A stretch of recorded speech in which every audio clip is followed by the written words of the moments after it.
Sidney, you're charged with the crime of murder in that on July the 14th, 1967, at Merstham in the county of Surrey, you did willfully, unlawfully, and with malice aforethought, administer a toxic agent to your wife, Ellen Tourney, thereby causing her death. How do you plead to this charge? Guilty or not guilty? I didn't. I'm not guilty.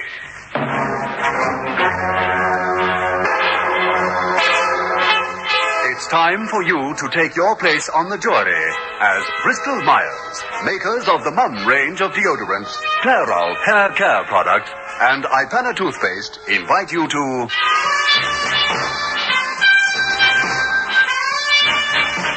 consider your verdict.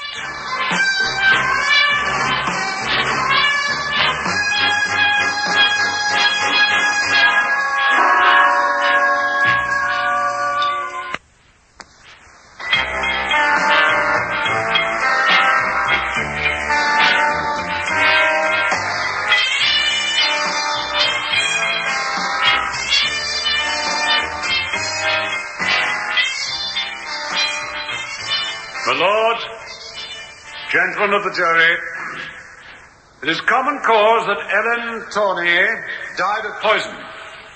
It is the Crown's contention that this poison was administered by her husband, the prisoner at the bar. You will be asked to decide three basic facts, gentlemen of the jury. They are these. Was this poison taken by the unfortunate woman accidentally or deliberately? Or was it willfully administered? If you come to the conclusion that Mrs. Tourney was killed as a result of deliberate poisoning, and it is the Crown's contention that such was the case, then you will want to ask yourselves, was this poison given to her by the prisoner at the bar? We are confident that after you hear the evidence, there will be no shadow of doubt in your minds but that the poisoner stands before you in the dock. Thirdly, you will want to ask, what means and opportunity were there for the accused to kill his wife? We shall supply the answers to these questions, gentlemen of the jury. We shall show not only but motive. A motive as old as time itself. A man tired of his wife, seeking excitement in the arms of another, then taking deadly measures to remove the woman who bars the way to the path of freedom, his wife. I now call my first witness, Elizabeth Walls. Miss Walls, you were employed at the home of the Tourneys? Yes, sir. How long did you hold the position, and in what capacity? Well, sir, I worked there for 6 years. I was cook general. So you cooked the food that was consumed by your employers? Yes, sir. On every occasion? Well, not really, sir. The missus, she used to cook sometimes. And the master, did Mr. Tourney ever cook? Now and again, sir, he liked cooking. Am I correct in saying that for some months prior to her death, Mrs. Tourney was in a delicate state of health? Yes, sir. She had the doctor in quite a few times. Thank you. Now, I'd like you to go back to June the 3rd, 1967. I understand that you have testified that it was on that day when Mrs. Tourney first showed signs of physical distress. Yes, sir. You remember the incident well? Oh, yes. The police asked me about it. June the 3rd was a Saturday, was it not? Yes, sir. Mr. Tourney was at home for lunch? Yes, sir. Who prepared the lunch? He did. Will you please tell the court what happened when Mrs. Tourney began to feel ill? Well, it was about half an hour after they'd had their lunch, and I'd gone into the lounge to clear away the coffee cups. Yeah, what do you think of my work as a chef? It's wonderful. You make me feel quite ashamed. Oh, I wish I could cook as well as you, Sidney. Oh, you don't have to, my dear. Elizabeth's quite adequate. Yes, I must say that... Oh, what's the matter? You're all right, Madam? Helen, dear, what is it? I don't know. It's a pain. Indigestion, I suppose. There you were, praising my cooking, and look what's happened to you. Oh, I don't think it's that. If you don't mind, I'll go to my room.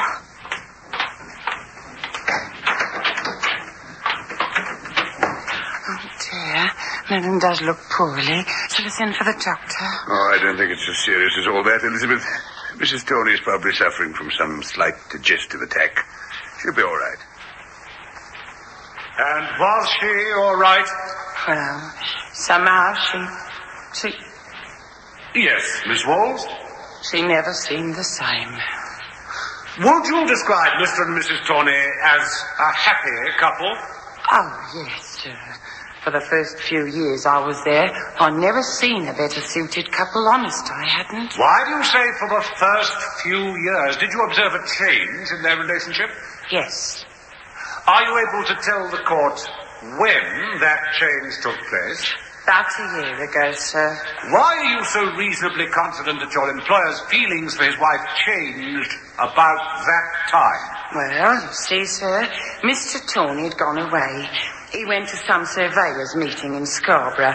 Somehow he was different when he got back. The missus told me so. She noticed it too. Mrs. Tourney told you that she found her husband different on his return. Yes, sir.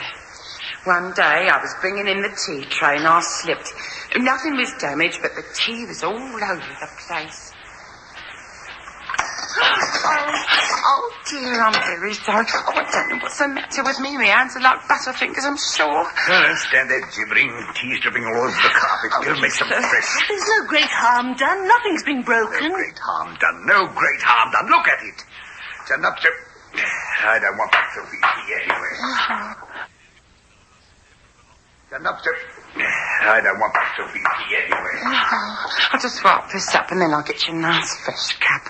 Oh, I'm awfully sorry. I didn't mean to upset Mr. Tourney, I'm sure. Oh, of course you didn't. He's not himself these days. You mustn't worry about it. Not himself, the master. No. Ever since he's come back from that convention, he's had something on his mind. Oh, I wish he would confide in me. He hardly talks to me. Oh, you don't think he's ailing or something, do you, Mrs. Tourney? Oh, men are funny creatures. Perhaps she's got a pain and doesn't want to tell you about it. No, I don't think it's that. Oh, I'm sure everything will be all right. And was it all right? Well, I never quarrelled or anything, but the poor missus used to get these nervous pains. Did your mistress continue to get these pains? Now and again, yes. Did your master continue to try his hand at cooking? Yes, sir. On June the 15th, Mrs. Tourney had another attack, and this time you called the doctor. Yes, I did, sir. I was frightened. She was rolling on the bed. Her face was green. Oh, it was awful. Did you tell Mr. Tourney of your intention? Yes, I did, sir. He said it was nerves and the doctor couldn't do nothing about it. He said it was what was called psychosomatic. Who prepared the dinner that night? Well, I cooked some chops for the master and myself. Mr. Tourney said he'd make one of his fish pate things for the missus. Did he? Yes, he took it up to her himself. Go on. Then what happened? Well, after dinner, Mr. Tourney listened to the radio. I went upstairs to Madam's bedroom and she looked absolutely frightened. Oh, Madam. Oh, you poor thing. Elizabeth, I can't stand it. Oh, no. Get something. Do something. Just a moment, dear. Oh, Mr. Tourney, Madam's in great pain again. She looks terrible, sir. No point in getting excited. It's only nerves. Don't you think I'd better call the doctor? Dr. Levison will tell you that my wife is suffering from a psychosomatic condition. I don't know whatever it's called, but I'm going to call the doctor. And did you call the doctor in? Yes. Thank you. On July the 14th, Mr. Tourney cooked one of his special fish pâtés for Mrs. Tourney. Yes, sir. Thank you, Miss Walls. That's all. Miss Walls, when my client first engaged you, He made clear the fact that cooking was one of his hobbies, and that you were not to take offence if he occasionally arranged the meal. Yes, he did, sir. Now, during the culinary operation... Beg pardon, sir? When my client cooked the meal, were you banished from the kitchen? Oh, no, sir. He never said to you, stay away from the kitchen while I'm cooking. There was no suggestion of any secrecy? No, sir. Have you never heard my client tell his wife that she was suffering from nervous gastritis, and that much of it was a psychosomatic cause? Yes, sir. And did you not hear my client tell Mrs. Tourney that if she was so insanely jealous, she would not be getting these pains? Yes. My client tells me that you were present when his wife threatened him with suicide. Is that true? Yes, but she didn't mean it. We'll be judges of that, Miss Walls. When was that? About a fortnight after he came back from Scarborough. What happened? What was said? Well, she told him about Mrs. Fletcher. And who is Mrs. Fletcher? The lady what was on holiday in Scarborough when Mr. Tourney was there. I see. Did you not tell your mistress that her husband had been seeing something of Mrs. Fletcher in Scarborough? Yes, I did. You're on oath, Miss Walls. I want you to tell the court what prompted you to gossip about Mr. Tourney. Well, he was rude to her again. We've had an invitation from the Bright Houses for drinks. Them. Well, I think we ought to go there, dear. It's their wedding anniversary. Oh, give Mr. Tourney some more coffee, Elizabeth. I don't want any more coffee. Tastes like mud. Who made it?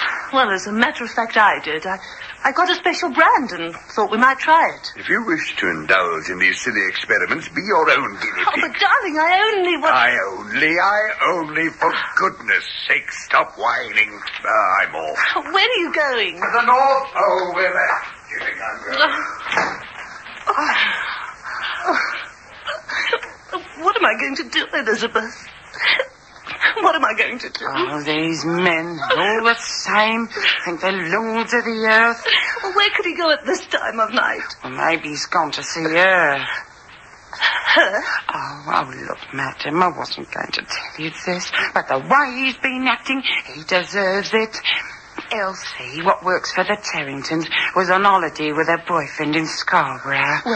Well, you know, Mrs. Fletcher, the one that was in all the papers about a divorce. You're not going to tell me Yes, madam, I am. Oh. She and Mr. Tourney were all over the place.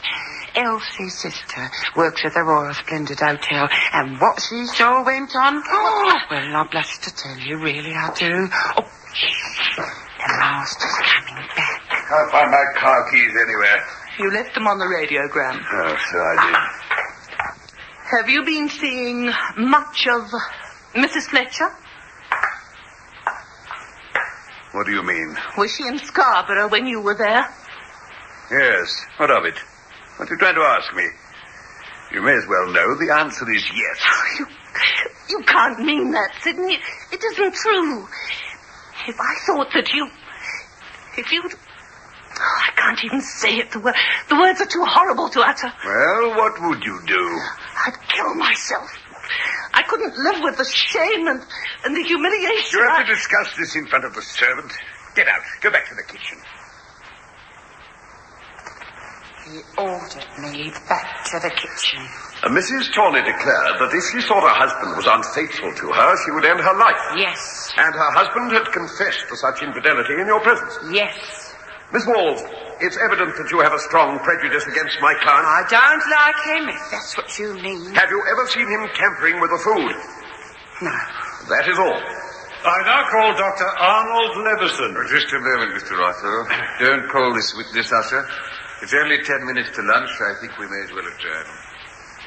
And so the court adjourns in the trial of Sidney Tourney for the murder of his wife, Ellen. We take this opportunity to remind you that this dramatic presentation is brought to you by Bristol Myers. And now, back to the courtroom. Everyone has taken their appointed place. The judge gives a signal, and Dr. Arnold Levison takes his place in the witness box. The chief prosecutor begins to examine. Dr. Levison, I understand that the late Ellen Tourney was a patient of yours. Yes, she was. For how long? For about 15 years. Before she got married and since. Until you were called in on June the 15th, would you describe your patient as a reasonably healthy person? Yes, a reasonably healthy person. She had a slight cardiac condition, but nothing to worry about. When you were called in on the 15th of June, what did you diagnose? Acute gastroenteritis. I see. I gave her some remedial medicine. Were you sure of the accuracy of your diagnosis, Doctor?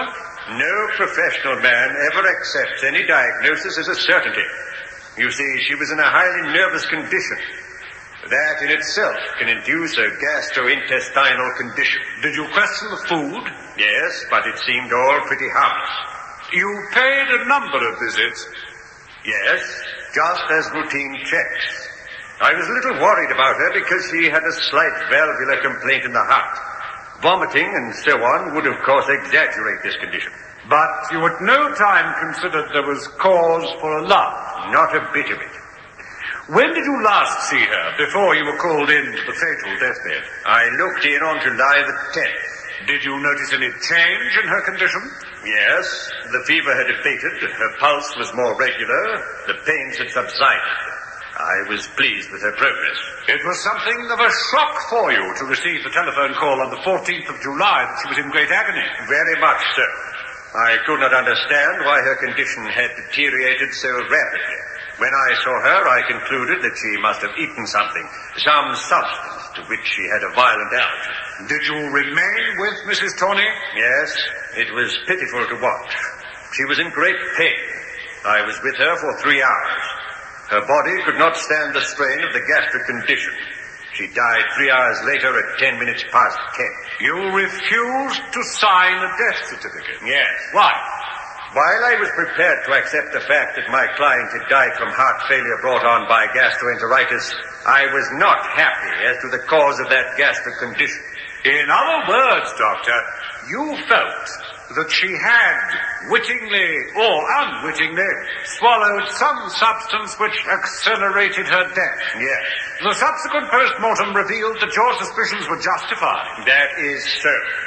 More than 2 grains of arsenic were discovered in the body.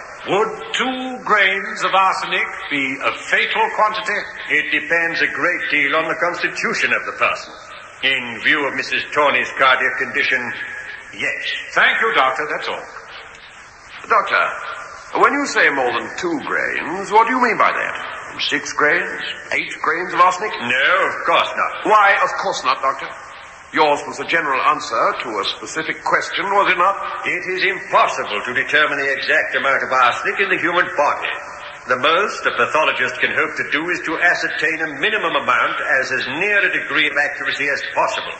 The pathologist's report says 2.2 grains. And you say that's a fatal quantity? I did not say that. I said the introduction of 2 grains of arsenic into the body of Mrs. Tourney would prove fatal. Because of her heart condition? Yes. You know that Mrs. Tourney was addicted to many potent medicines, particularly a thing called antidepressant. Yes. Do you know the formula of antidepressant? A little caffeine, some arsenic, I believe. Doctor, forgive a layman's inquiries, but arsenic has an accumulative effect, has it not? And it is possible to consume small quantities over the years. Yes and no. What do you mean, yes and no? This is a rather ambivalent answer from a professional man. Ambivalent or not, it is the correct answer. The entire quantity of arsenic absorbed into the human body does not remain in the body. But much of it does, though, particularly after death. And it is a fact, is it not, that the human body can frequently contain 2 grains of arsenic with no injurious effects to the health of the person concerned? A normal, healthy body, yes. Is it not a reasonable assumption that this arsenic found in the post-mortem had accumulated over the years? No, it is not. Can you swear to that? No, sir. But you asked for a reasonable assumption, not for a categorical statement on oath. You cannot swear to your opinion. Thank you very much. I now call Mr. Albert Beasley. Mr. Beasley, you are the proprietor of Beasley Pharmacy. Yes, sir, I am. The prisoner at the bar, is he known to you? Oh, he's been a customer of mine for some time. I want you to cast your mind back to the day when he purchased a patent preparation known as Antoid. Do you remember it? Oh, I remember it very well, sir. Antoid is a preparation sold for the destruction of ants and anthills. Yes? Would you tell the court something of the circumstances behind that purchase? Certainly. On the 1st of June, Mr. Tourney was in my pharmacy buying a bottle of hair lotion. We were chatting about the weather when a friend of mine named Jenkins came in. Well, hello, Harry. What brings you in town? Hello, Albert. Good afternoon, Mr. Tourney. Good afternoon. I'm afraid I can't stop. I've come in for a tin of Android. Overrun with the wretched things. Oh, I'm sorry. I'm not interrupting, am I? No, not a bit. I've made my purchase. We're just passing the time of day. Here you are, Harry. Shall I charge it? Oh, yes, please. Thanks. Don't want to be rude, but I've got a rush. Mrs. is waiting for me at the town hall. Oh, give him my regard. Yes, I will. Great chap, Harry. Ever been in his market garden, sir? No, I haven't, but I believe it's a highly organized place. Oh, yes, it is. But he still can't get rid of those ants. Millions of them. Mind you, he swears by this Antoid. I recommended ordinary garden or common arsenic. But then this is 80% arsenic. Hey, I forgot to ask him to sign the poison book. Oh, he'll be in a day or two. 80% arsenic, you say? If he swears by it, I'd better take a tin too. The number of anthills in my garden gets quite worrying. You'd better give me a tin now. Certainly, Mr. Tourney. Here you are.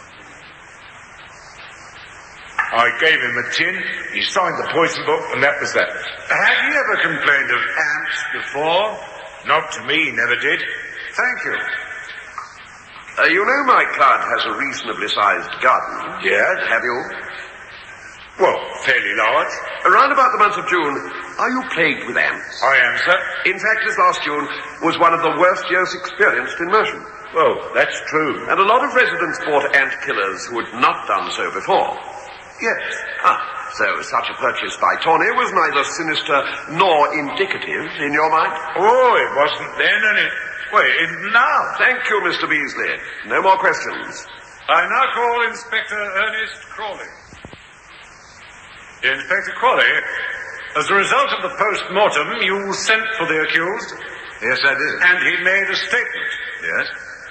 Would you please tell the court the substance of that interview? Certainly. I told him that I was inquiring into the death of his wife. Mr. Tourney, we're inquiring into the death of your wife. This is all nonsense. Everywhere I go, people point at me and whisper. The whole village is saying that I poisoned her. I didn't. Why should I?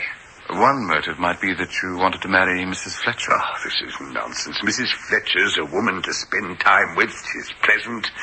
I'd no more marry Mrs. Fletcher than a traveling salesman would want to marry a striptease artist who entertains him at a nightclub. Nevertheless, the pathologists say that your wife was poisoned. I know. If she was poisoned, then she took the poison herself. What did you do with the tin of Antoid that you brought from the chemist? Oh, so that's it. I used it up. What did you do with the tin? I threw it away. I don't know. Ask the urban council, probably in the dust heap. We understand that a tin of Antoid lasts about 3 months. With a garden like yours, it would probably last a year. Look, Inspector, I'm not a farmer or a gardener. It said on the tin it kills ants. It's logical for me to assume that the more stuff I put on the ant heap, the surer I am the little pests will be killed. I poured the lot all over the place and threw the tin away. I think you're lying. I think you bought that poison to put into the food you gave your wife. Sidney Tourney, I have a warrant for your arrest. I must warn you that anything you might say will be taken down. Did you interview Mrs. Fletcher? Yes? What did she say? She said, all this is terrible. Oh, this is too terrible, Inspector. The rumours that are going about. Yes, Sidney does want to marry me.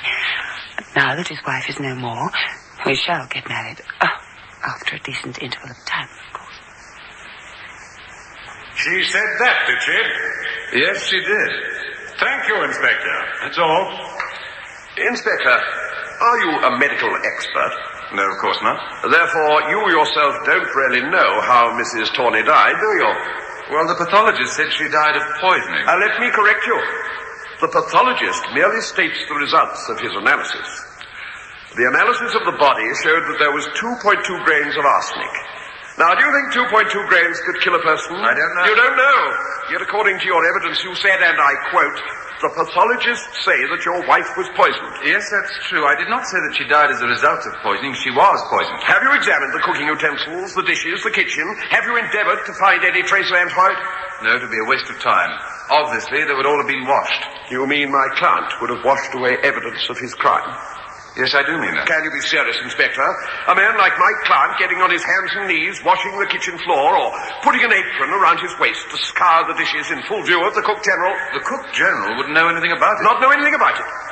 Then you know nothing about cook generals.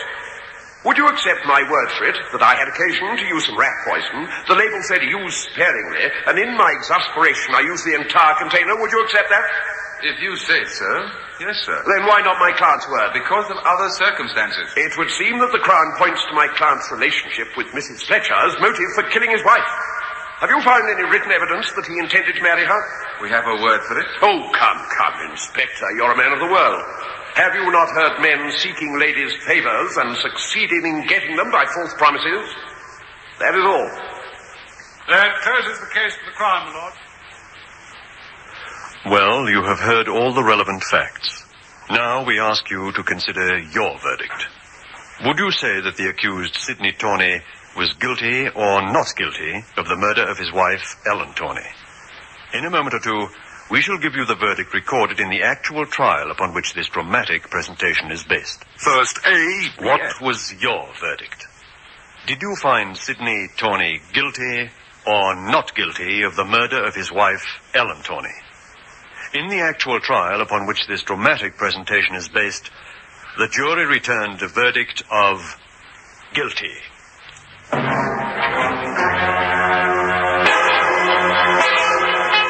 Bristol Myers, makers of the Mum range of deodorants, Clairol hair care products, and IPANA toothpaste, hope you enjoyed tonight's presentation of Consider Your Verdict, produced by Michael Silver.